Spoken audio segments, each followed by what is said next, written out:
Hi, my name is Lindsey, owner of Positive Performance Consulting. We're here today in Seattle talking to some of Pacific Northwest's best basketball players.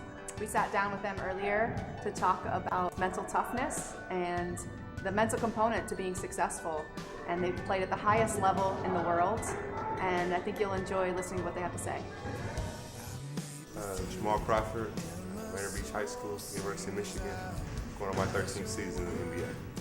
In high school, I think one of my high school coaches said that the game was 90% mental and 10% physical.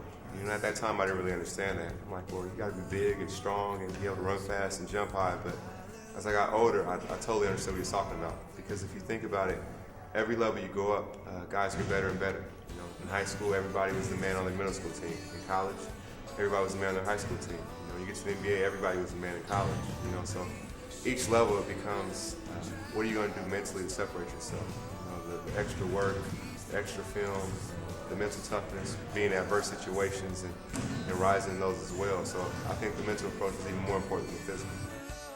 Yeah, I've been through a lot, honestly. You know, nothing's really ever came to me easy. You know, so every time it was a mental challenge, and you can go right or you can go left. You can rise to the occasion, or you can kind of fall by the wayside. For me, I used everything as kind of a mental challenge and a mental game within myself to prove to myself that I could accomplish a goal. You know, so for me, it's way more important than the physical. My name is Alvin Snow. I grew up here in Seattle, Washington. Played at Franklin High School, moved on to Eastern Washington University, did 4 years there, and since then I've been playing various places overseas, Europe specifically. The first thing I would say is, if it was easy, everyone would do it. Everyone would be successful. They say 85% of the world isn't.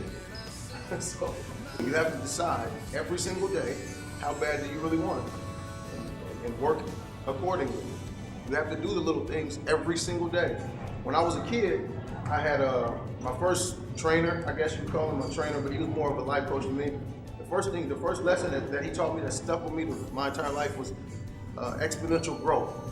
And what he said to me was, it's like you put a penny in a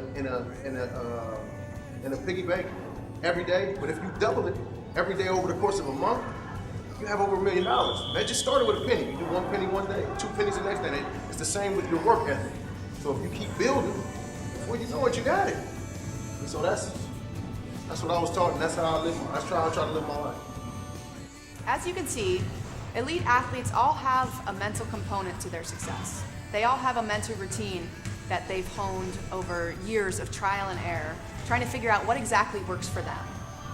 But there's an easier, more efficient way, and that's going through a process, figuring out, taking the time to figure out at a young age, hopefully, what really does work for you as an individual athlete.